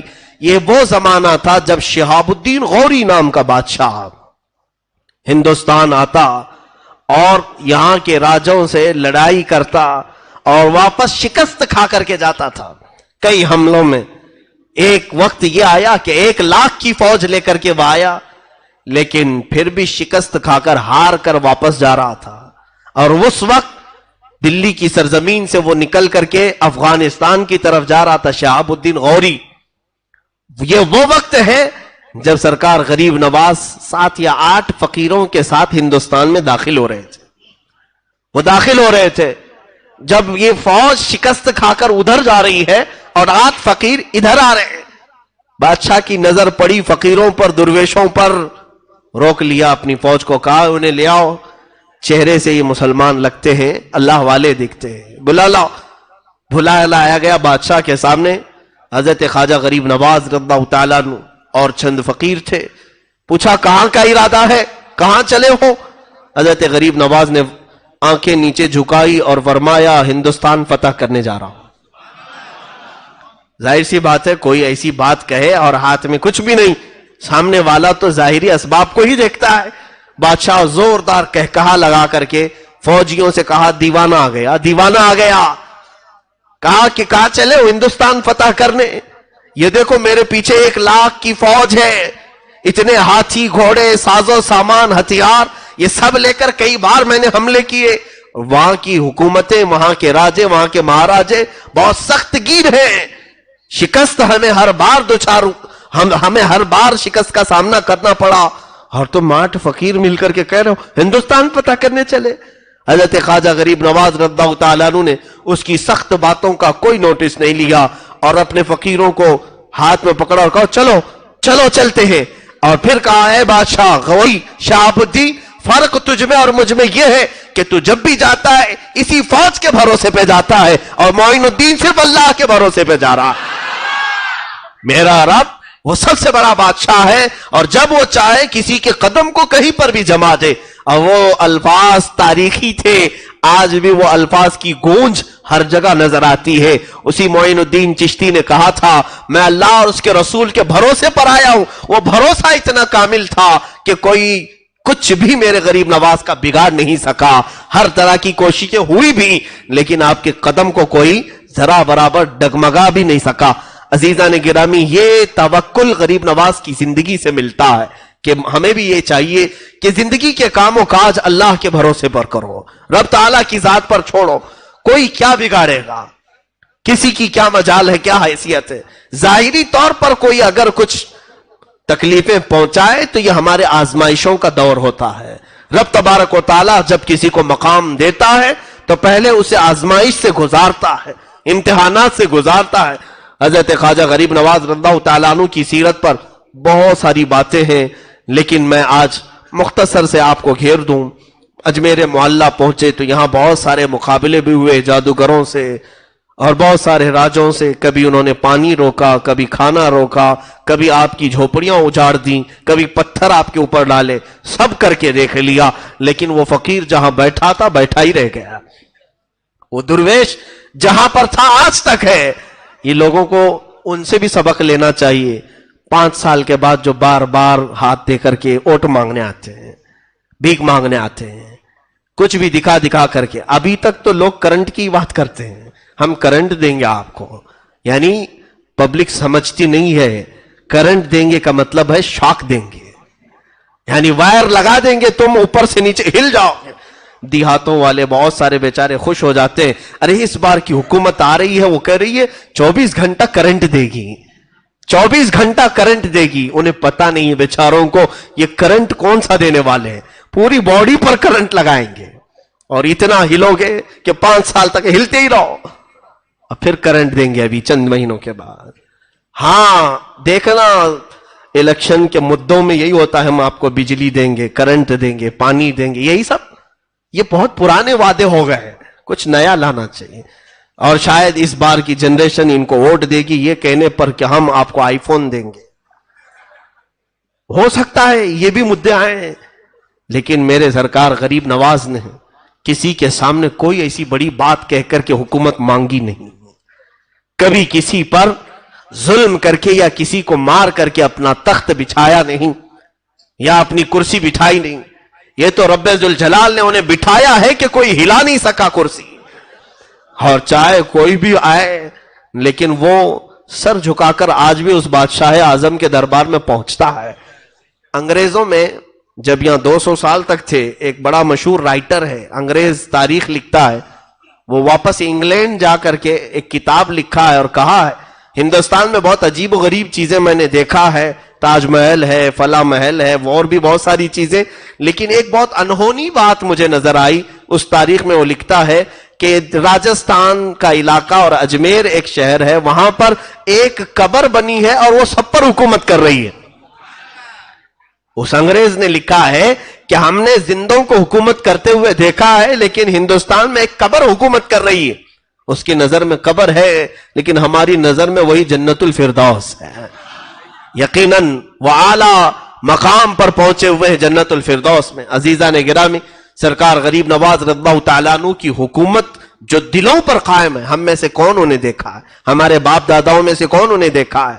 لیکن نام آتے ہی کیسے محبت سے ہم جھوم جاتے ہیں، کیسے ادب ہمارے اندر آتا ہے۔ اس بات کو یاد رکھنا کہ محبتیں دلوں میں ڈالنا انسانوں کا کام نہیں، یہ رب العالمین کا کام ہے۔ اللہ رب العزت کسی کو زندہ رکھنا چاہے، صدیاں گزر جائیں گی لیکن اس کا نام باقی رکھے گا، اور کسی کو مارنا چاہے، کل مرا ہے آج بھول جاؤ گے، سال نہیں بیتے گا کہ اس کی قبر کی تختی بجھ جائے گی۔ لوگ گزرنے والے اب فاتحہ پڑھنے والے بھی نہیں رہ جائیں گے۔ جب کسی کو مولا بھلانا چاہے ایسے بھلا دے گا۔ کیا ہندوستان کی تاریخ میں ایسے بڑے بڑے بادشاہ نہیں آئے؟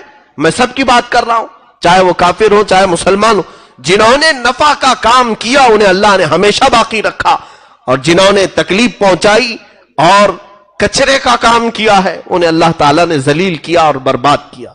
کچھ لوگوں کے نام اگر برائی سے آج لیے بھی جاتے ہیں تو اس لیے کہ لوگوں کو عبرت ہو جائے کہ تم ایسے نہ بنو۔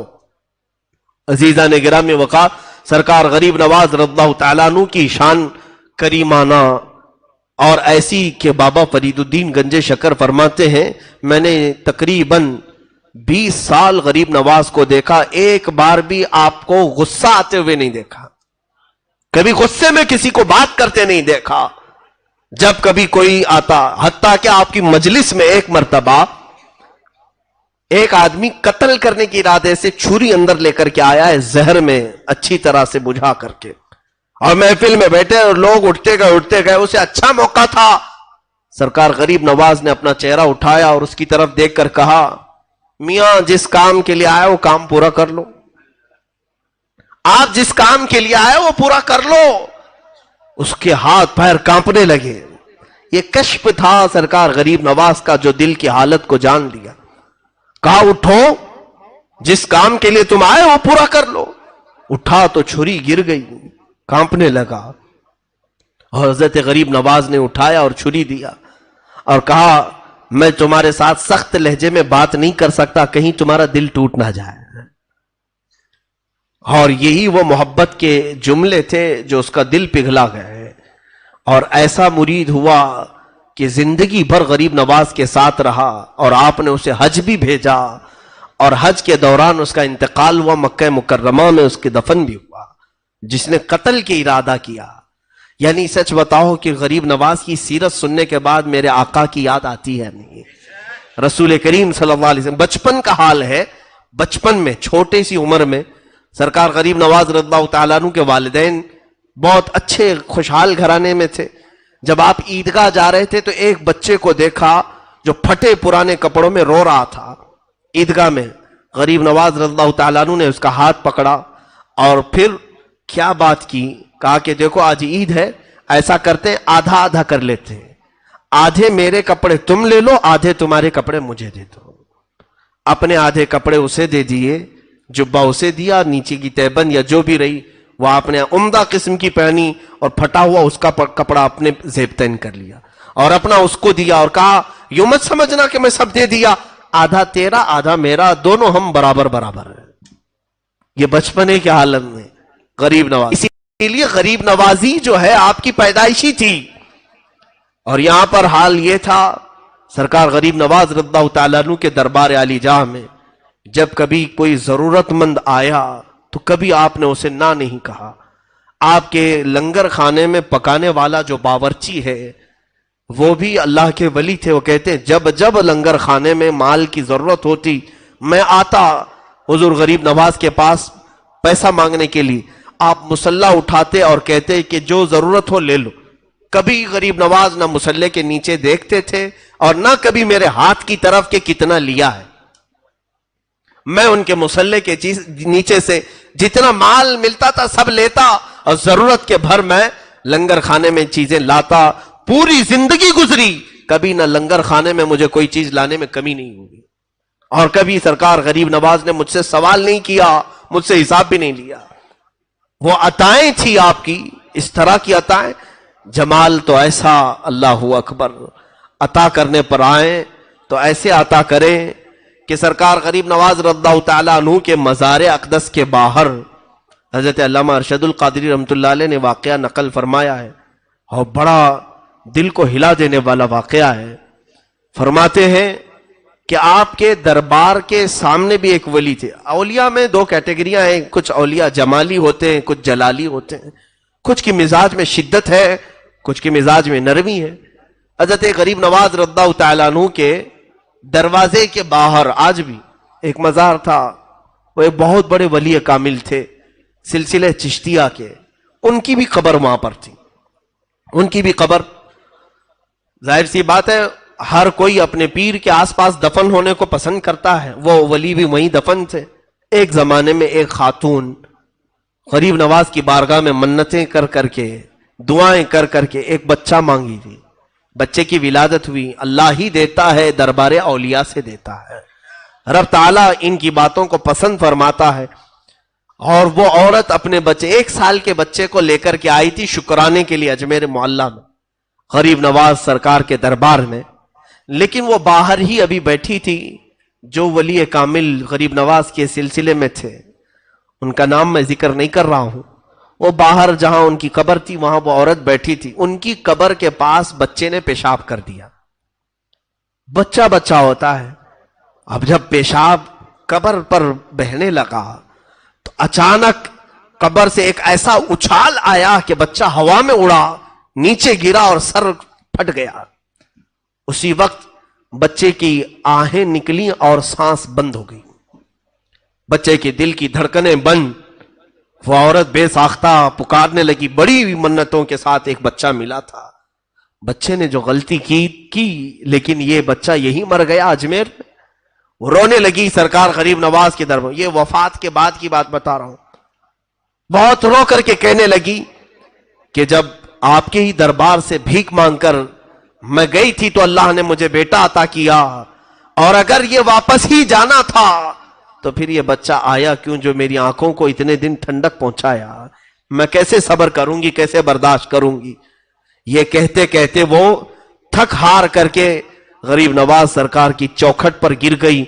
تو اس کے بعد اچانک فقیروں میں آواز آئی, بچہ حرکت کر رہا ہے, بچہ حرکت کر رہا ہے. جب آ کر کے اٹھا کر کے دیکھے تو وہ بچہ زندہ تھا, اس کی سانسیں چل رہی تھی. رونے لگا اور وہ بچے کو سینے سے لگا کر دوسری طرف پانی پلانے کے لیے گئی. ساری بھیڑ اس بچے کو دیکھنے گئی. اچانک اس ولی کی قبر پھٹ گئی جو دروازے کے باہر تھے. قبر پھٹی اور وہاں سے ایک بزرگ نکلے اور کسی کو دکھائی نہ پڑے, اوجھل ہو گئے اور قبر ویسی کی ویسی رہ گئی. اور اس کو بعد میں لوگوں نے ڈھانک دیا. موجود مشائخ اور اولیاء جو تھے ان سے لوگوں نے سوال کیا کہ کیا ماجرا, ہمیں کچھ سمجھ میں نہیں آیا. تو ان بزرگوں نے ڈرتے ڈرتے کہا, بات در حقیقت بادشاہ اعظم کی ہے, سلطان اعظم کی ہے. یہ خاتون آئی تھی, یقیناً ان سے مانگا تھا غریب نواز سے. سلطان کی عطا تھی, غریب نواز کی عطا تھی. جو بچہ دیا وہ شکرانے کے لیے آئی, لیکن اس کے بچے نے پیشاب کر کے ان کے دربار میں رہنے والے ایک ولی کی قبر کی بے حرمتی کر دی. تو اس ولی کو برداشت نہ ہوا, جلال میں انہوں نے قبر سے ہاتھ اٹھایا تو بچہ اچھل کر کے گرا اور مرا.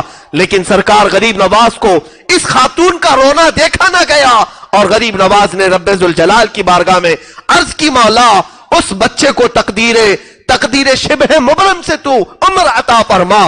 رب تعالیٰ نے پھر سے اسے سانسیں جاری فرمائی, اور جب بچہ زندہ ہوا غریب نواز نے اس اپنے سلسلے کے بزرگ سے مخاطب ہو کر کے فرمایا, اے میرے مرید, میرے سلسلے میں تو بیعت ہے, یقیناً تو بہت سالوں سے میرے پاس سو رہا ہے, لیکن یاد رکھ میرے پاس آنے والے ہر طرح کے لوگ آئیں گے, باادب بھی آئیں گے, بے ادب بھی آئیں گے, کسی کی بے ادبی تم سے دیکھی نہیں جاتی, اس لیے میرے دربار سے اٹھو اور بہت دور جا کے سو جاؤ. غریب نواز کا حکم آیا کہ میرے پاس آنے والے کئی طرح کے آئیں گے, تم سے ان کی بے ادبی بے دیکھی نہ جائے گی, اٹھو اپنی قبر سے دور جا کر کے سو. ان کی قبر پھٹی اور وہ اٹھے اور چلے گئے. وہاں قبر آج ہے ہی نہیں. علامہ ارشد القادری رحمت اللہ علیہ نے پورا واقعہ لکھا ہے. یہ سلطان الہند ہے جو ہم جیسے نکموں کی حاضری کو بھی آج قبول کرتے ہیں. کیا چور نہیں ہوتے وہاں پر؟ لوگ ہم سے یہ سوال کرتے ہیں, لوگ ان کی قبر کے پاس اتنی بے ادبی کر رہے ہیں. غریب نواز کے دربار میں شریعت کے خلاف بہت سارے کام ہوتے ہیں. ہم نے کہا نہیں ہو رہے, ہوتے ہیں. بہت سارے ایسے کام ہو رہے ہیں, چاہے وہ مجاوروں کے ذریعے سے ہو, چاہے وہ وہاں کے رہنے والے ٹھیکیدار چوروں سے ہو, یا پھر زانیوں سے ہو, گناہ کرنے والوں سے ہو. یقیناً اللہ رب العزت جب بندوں پر مہربان ہے تو اس کے اولیاء بھی اللہ کے بندوں پر ویسے ہی مہربان ہوتے ہیں. یہ غریب نواز لوگوں سے ناراض نہیں بلکہ ان کی توبہ کا انتظار کرتے ہیں. اس بندے کو ایک نہ ایک دن ٹھوکر لگے گی اور یہ پھر سے صحیح راستے پر آ جائے گا. حتیٰ کہ میں آپ کو بتاؤں, غریب نواز کے پڑوسی جو آپ کے مرید تھے, انتقال ہو گیا, جنازے میں آپ ساتھ میں جاتے تھے. جب بھی کسی کا انتقال ہو جنازہ اٹھاتے, تھوڑے قدم تو چلتے. ان کا مرید تھا, انتقال کیا, دفن تک ساتھ میں گئے. حضرت خواجہ بختیار کاکی فرماتے ہیں دفن کرنے کے بعد جب لوگ پلٹے تو آپ اکیلے قبر کے پاس کھڑے رہ گئے. تھوڑی دیر کے بعد چہرے کا رنگ بدل گیا اور اس کے بعد تھوڑی دیر کے بعد الحمدللہ الحمدللہ کہنے لگے. پوچھا مریدوں نے, حضور یہ کیا ماجرا ہے؟ کہا بیعت بھی, مریدی بھی عجیب چیز ہے. جو بیعت ہوتا ہے, پیر اور مرشد کی بیعت حاصل کرتا ہے, یہ بھی عجیب چیز ہے. کہا کیا ہوا؟ کہا کہ یہ میرا مرید انتقال کر گیا, جیسے ہی اسے قبر میں رکھا گیا عذاب کے فرشتے اتر آئے اور میں سہم کر کے پیچھے آ گیا کہ اب شاید اسے عذاب ہوگا. اسی اسنا میں نے اپنے مرشد گرامی خواجہ عثمان ہارونی کو دیکھا اس کی قبر کے پاس. حضرت خواجہ عثمان ہارونی وہ عذاب کے فرشتوں کو روک رہے ہیں کہ اسے عذاب نہ دو, یہ میرے مریدوں میں سے. کہتے ہیں وہ فرشتے کہنے لگے تھا تو آپ کے مریدوں میں سے, لیکن آپ کے طریقے پر نہیں تھا, آپ کے راستے پر نہیں چل رہا تھا. حضرت خواجہ عثمان ہارونی نے کہا مجھے میرے رب سے ملنے دو, مجھے میرے رب سے بات کرنے دو. اور خواجہ عثمان ہارونی نے کہا اے رب العالمین, تو بھی جانتا ہے اور میں بھی جانتا ہوں اس چیز کو کہ یہ ہمارے طریقے پر نہیں چلا, لیکن اس نے دامن جو پکڑا تھا لوگ مجھے تانا دیں گے کہ عثمان ہارونی کا دامن پکڑا اور عذاب میں مبتلا ہو گیا. اے مولا, کیا تیرے دوست کو دنیا والے اس بارے میں تانا دیں تجھے گوارا ہے؟ رب العالمین کی طرف سے ندائی اے عذاب کے فرشتوں چھوڑو, جاؤ تم دوسری جگہ پر, اس لیے کہ اس کا ہاتھ معین الدین کے دامن سے لگا ہوا ہے. سرکار غریب نواز نے خود یہ واقعہ بیان کیا, کہا بیعت بھی عجیب چیز ہے. وہ غریب نوازی آج تک قائم ہے. اللہ ہمیں وہ عظمت و ہیبت ہمارے سروں پر ہمیشہ سلامت رکھے. اور ادب ضرور رکھنا. میرے عزیز و اجمیر جانے والوں سے گزارش ہے, اجمیر جا کر کے کوئی یہ نہ سوچنا کہ دل بہلا کر کے آ جاؤں. لوگ تھک جاتے ہیں تو سوچتے ہیں تھوڑا انٹرٹینمنٹ کر کے آؤں, ناچ گانے دیکھ کر کے آؤں. لوگ وہاں جا کر ہوٹلوں میں ٹی وی لگا کر بیٹھتے ہیں. اللہ کے ولی کے شہر میں جا کر, اللہ کے ولی کا شہر جہاں جاتے ہو آپ, یہ تو اجمیر مقدس ہے جہاں اولیاء کاملین پہنچتے ہیں. گلی کوچوں میں اولیاء ہوتے ہیں, اور وہاں ہم اگر بے ادبی کا مظاہرہ کرتے ہیں تو کہیں ایسا نہ ہو کہ قسمت ہمیشہ کے لیے محروم ہو جائے, ہمیشہ ہماری قسمت محروم نہ ہو جائے. اس لیے ادب کا دائرہ ایسا ملحوظ رکھو. اللہ اکبر. اعلیٰ حضرت فاضل بریلوی کی بات آتی ہے. آج میں یہ بات کہنا ضرور چاہوں گا, کچھ بے وقوف قسم کے لوگ جو ان پڑھ ہیں, جاہل ہیں, اور مجدد دین و ملت فاضل بریلوی پر اعتراض کرتے ہیں کہ بریلی والے اجمیر کا ادب نہیں کرتے. جو نہیں کرتا وہ بریلوی ہے ہی نہیں, وہ اعلیٰ حضرت کا ہے ہی نہیں, وہ رضوی ہے ہی نہیں جس نے غریب نواز کی گستاخی کی. یہ میں بڑی ذمہ داری کے ساتھ بات کر رہا ہوں. سرکار اعلیٰ حضرت فاضل بریلوی کے جو برادر محترم علامہ حسن رضا بریلوی ہیں, ان کا شعر آج بھی غریب نواز کے آستانے پر لکھا ہوا ہے. خواجہ ہند وہ دربار ہے اعلیٰ تیرا, کبھی محروم نہیں مانگنے والا تیرا. کسی اور کا شعر نہیں, بریلی والے کا شعر ہے, آج بھی لکھا ہوا ہے. اب یہاں پر میں یہ بتانا چاہوں گا کہ ابھی تعصب بہت آ چکا ہے پیر پرستی کا اور نفس پرستی کا. کچھ لوگوں کو ایسا لگتا ہے ہم شریعت کی بات کریں گے تو دھندا پانی ان کا بند ہو جائے. ہم کہتے ہیں شوق سے مرید بناؤ لیکن شریعت مصطفیٰ پر قائم ہو کر کے بناؤ. یہ بات ٹیڑھی ہے نا, ظاہر سی بات ہے. جب ہم یہ بات کہیں تو انہیں ایسا لگے گا کہ اب تو ہماری بہت ساری بندشیں یہ لگا رہا ہے, ہمیں عورتوں سے ملنے منع کرتا ہے, ہمیں ناجائز و حرام کام کرنے سے منع کرتا ہے, تو پھر ہم کیسے پیر رہیں گے. اس لیے دشمنی اعلیٰ حضرت سے کرتے ہیں. سرکار اعلیٰ حضرت رضی اللہ تعالیٰ عنہ کے دربار معلیٰ اجمیر معلیٰ میں حاضری کے آداب میں اجمیر کے مقدس زمین پر موجود مشائخ سے ہی بیان کرتا ہوں. آج بھی وہاں موجود ہیں بہت سارے اچھے لوگ جو خاندان در خاندان روایتوں کو نقل کرتے ہوئے آ رہے ہیں. اعلیٰ حضرت جب اجمیر پاک جاتے تھے حاضری کے لیے تو جو مزار پاک کا احاطہ ہے جہاں بھیڑ لگا کر کے مزار پر اچھل کود کرتے ہیں لوگ, اعلیٰ حضرت چوکھٹ کے باہر کھڑے ہوتے تھے, اندر بھی نہیں جاتے تھے. مجاورین اس وقت کے جو جانتے تھے پہچانتے تھے, راستہ چھوڑ دیا اور کہا آئیے مولانا احمد رضا خان بریلوی, بریلی سے آپ آئیں, آپ کے علم کا بڑا شعرا سنتے ہیں, آپ اندر آئیے حاضری دیجئے. اعلیٰ حضرت یوں زبان سے انگلی سے اشارہ کر خاموش کرواتے, خاموش ہو جاؤ. اور کیا لفظ کہتے تھے جانتے ہیں؟ اعلیٰ حضرت یہ فرماتے کہ کتے کا کام دروازے پر رہنا ہوتا ہے, کتا مالکوں کے گھر کے اندر نہیں جاتا. اعلیٰ حضرت نے یہی الفاظ غوث پاک کے دربار کے لیے استعمال کیے, تجھ سے در در سے سگ اور سگ سے ہے مجھ کو نسبت. اور اجمیر معلیٰ میں حاضری دیتے تو کہتے کتا اندر جاتا نہیں ہے. میرے عزیزو, ہماری یہ زبان نہیں ہے جو اعلیٰ حضرت کے لیے ہم یہ الفاظ استعمال کریں, لیکن مجدد دین و ملت نے اپنی عاجزی میں یہ لفظ استعمال فرمایا. عاجزی میں کہ ہم گداگر ہیں, فقیر ہیں, اور فقیر دروازے کے باہر ہی رہتا ہے, اندر جانے کا اسے کیا حق پہنچتا ہے. یہ ادب رکھنے والے مجدد دین و ملت پر آج کل کے وہ چور لوگ جو جیب کترتے ہیں وہ اعتراض کر رہے ہیں.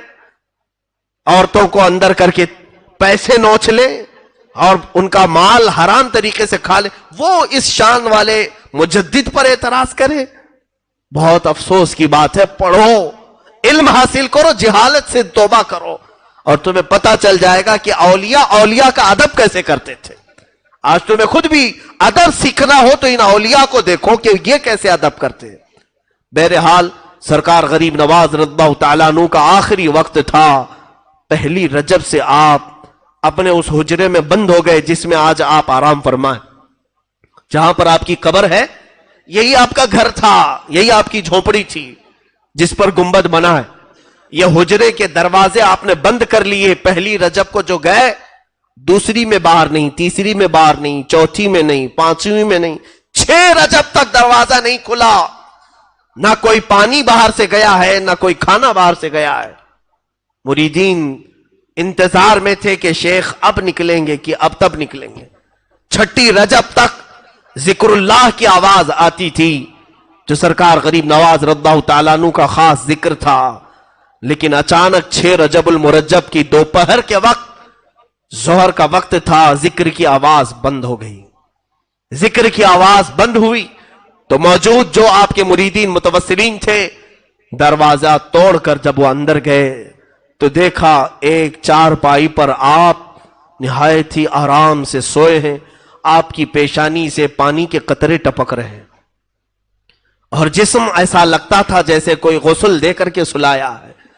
بہت ہی نفیس اور عمدہ خوشبو اس چارپائی سے آ رہی ہے. اور جو موجود بزرگ ہیں وہ فرماتے ہیں جیسے ہی ہم نے غریب نواز کو پیشانی پر بوسہ دینے کا ارادہ کیا، آپ کی پیشانی پر واضح طریقے سے یہ لکھا ہوا دیکھا، ھذا حبیب اللہ مات فی حب اللہ، یہ اللہ کا حبیب ہے، اللہ کی محبت میں چلا گیا۔ یہ جملہ آج بھی دربار غریب نواز کی چوکھٹ پہ لکھا ہوا ہے۔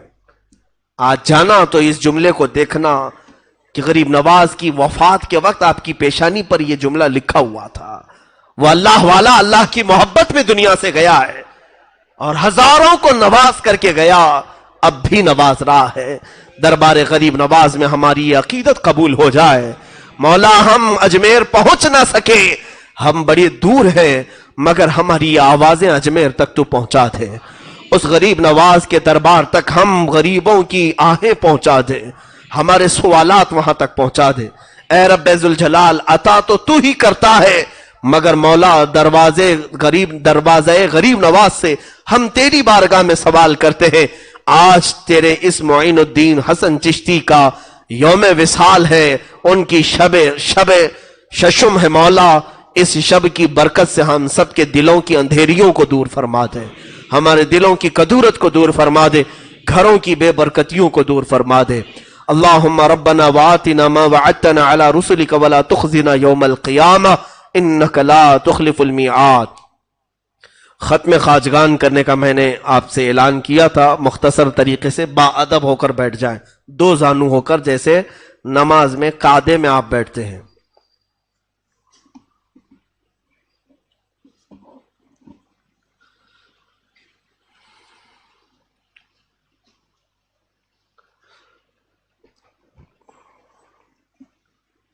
اعوذ باللہ من الشیطان الرجیم، بسم اللہ الرحمن الرحیم۔ سارے لوگ درود مبارکہ 11 مرتبہ پڑھیں۔ اللہم صلی علی سیدنا محمد وآلہ واصحابہ وبارک وسلم، اللہم صلی علی سیدنا محمد وآلہ واصحابہ وبارک وسلم، اللہم صلی علی سیدنا محمد وآلہ واصحابہ وبارک وسلم، اللہم صلی علی سیدنا محمد وآلہ واصحابہ وبارک وسلم، اللہم صلی علی سیدنا محمد وآلہ واصحابہ وبارک وسلم، اللہم صلی علی سیدنا مولانا محمد وآلہ واصحابہ وبارک وسلم، اللہم صلی علی سیدنا محمد وآلہ واصحابہ وبارک وسلم، اللہم صلی علی سیدنا محمد وآلہ واصحابہ وبارک وسلم، اللہم صلی علی سیدنا محمد وآلہ واصحابہ وبارک وسلم۔ صلاۃ و سلام علیک یا رسول اللہ صلی اللہ تعالی علیہ وسلم۔ سورہ فاتحہ ایک مرتبہ۔ بسم اللہ الرحمن الرحیم، الحمد للہ رب العالمین، الرحمن الرحیم، مالک یوم الدین، ایاک نعبد و ایاک نستعین، اہدنا الصراط المستقیم، صراط الذین انعمت علیہم غیر المغضوب علیہم ولا الضالین، آمین۔ سورہ علم نشرح ایک مرتبہ۔ بسم اللہ الرحمن الرحیم، علم نشرح لک صدرک ووضعنا عنک وزرک الذی انقض ظہرک ورفعنا لک ذکرک فإن مع العسر يسرا إن مع العسر يسرا فإذا فرغت فانصب وإلى ربك فارغب۔ سورہ اخلاص قل هو اللہ احد 11 مرتبہ۔ بسم اللہ الرحمن الرحیم، قل هو اللہ احد اللہ الصمد لم یلد ولم یولد ولم یکن له کفوا احد۔ بسم اللہ الرحمن الرحیم، قل هو اللہ احد اللہ الصمد لم یلد ولم یولد ولم یکن له کفوا احد۔ بسم اللہ الرحمن الرحیم، قل هو اللہ احد اللہ الصمد لم یلد ولم یولد ولم یکن له کفوا احد۔ بسم اللہ الرحمن الرحیم، قل هو اللہ احد اللہ الصمد لم یلد ولم یولد ولم یکن له کفوا احد۔ بسم اللہ الرحمن الرحیم، قل هو اللہ احد اللہ الصمد یلد ولم يكن له كفوا أحد۔ بسم الله الرحمن الرحيم، قل هو الله أحد الله الصمد لم يلد ولم يولد ولم يكن له كفوا أحد۔ بسم الله الرحمن الرحيم قل هو الله أحد الله الصمد لم يلد ولم يولد ولم يكن له كفوا أحد بسم الله الرحمن الرحيم قل هو الله أحد الله الصمد لم يلد ولم يولد ولم يكن له كفوا أحد بسم الله الرحمن الرحيم قل هو الله أحد الله الصمد لم يلد ولم يولد ولم يكن له كفوا أحد بسم الله الرحمن الرحيم قل هو الله أحد الله ولم يكن له كفوا أحد بسم الله الرحمن الرحيم قل هو الله أحد الله الصمد لم يلد ولم يولد ولم يكن له كفوا أحد. ایک بار سورہ فاتحہ. بسم اللہ الرحمن الرحیم الحمد للہ رب العالمین الرحمن الرحیم مالک یوم الدین ایاک نعبد و ایاک نستعین اہدنا الصراط المستقیم صراط الذین انعمت علیہم غیر المغضوب علیہم ولا الضالین آمین. درود پاک 11 بار. اللہم صلی علی سیدنا محمد وآلہ واصحابہ وبارک وسلم. اللہم صلی علی سیدنا محمد وآلہ واصحابہ وبارک وسلم. اللہم صلی علی سیدنا محمد وآلہ واصحابہ وبارک وسلم. اللہم صلی علی سیدنا محمد وآلہ واصحابہ وبارک وسلم. اللہم صلی علی سیدنا محمد وآلہ واصحابہ وبارک وسلم. اللہم صلی علی سیدنا محمد وآلہ واصحابہ وبارک وسلم. اللہم صلی علی سیدنا محمد وآلہ واصحابہ وبارک وسلم. اللہم صلی علی سیدنا محمد وآلہ واصحابہ وبارک وسلم. اللہم صلی علی سیدنا محمد وآلہ واصحابہ وبارک وسلم. اللہم صلی علی سیدنا محمد وآلہ واصحابہ وبارک وسلم. اللہم صلی علی سیدنا محمد وآلہ واصحابہ وبارک وسلم. ختم خواجگان کبیر جس میں رب العالمین کی بارگاہ میں ہم کئی اس کے اسماء حسنہ سے مدد کی طلب کریں گے. آپ تمامی حضرات نہایت ہی ادب و احترام کے ساتھ تصور میں یہ لائیں کہ آپ کے سامنے سرکار غریب نواز رضی اللہ تعالیٰ عنہ ہیں اور ان کے وسیلے سے آپ مولا کی بارگاہ میں اپنی جملہ پریشانیاں اپنی تمام مصیبتیں دور ہونے کی دعا کر رہے ہیں اور رب العالمین کے دربار میں آپ پکار رہے ہیں. وہ بادام ہوں تو تقسیم کر دیں. سب کے پاس جو بادام منگوائے گئے تھے وہ جو سب کو تقسیم کرے اور وظیفہ مکمل ہونے کے بعد اس بادام پر دم کر کے رکھ لیں. اب میں جس طرح سے پڑھاؤں اس انداز سے پڑھیں. بسم اللہ الرحمن الرحیم یا قاضی الحاجات یا قاضی الحاجات یا قاضی الحاجات یا قاضی الحاجات یا قاضی الحاجات یا قاضی الحاجات یا قاضی الحاجات یا قاضی الحاجات یا قاضی الحاجات یا قاضی الحاجات یا قاضی الحاجات یا رافع الدرجات یا رافع الدرجات یا رافع الدرجات یا رافع الدرجات یا رافع الدرجات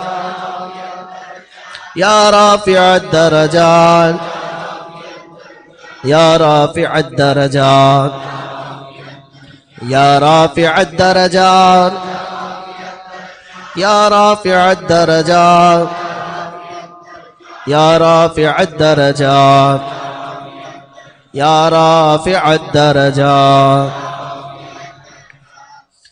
یا دافع البلیات یا دافع البلیات یا دافع البلیات یا دافع البلیات یا دافع البلیات یا دافع البلیات یا دافع البلیات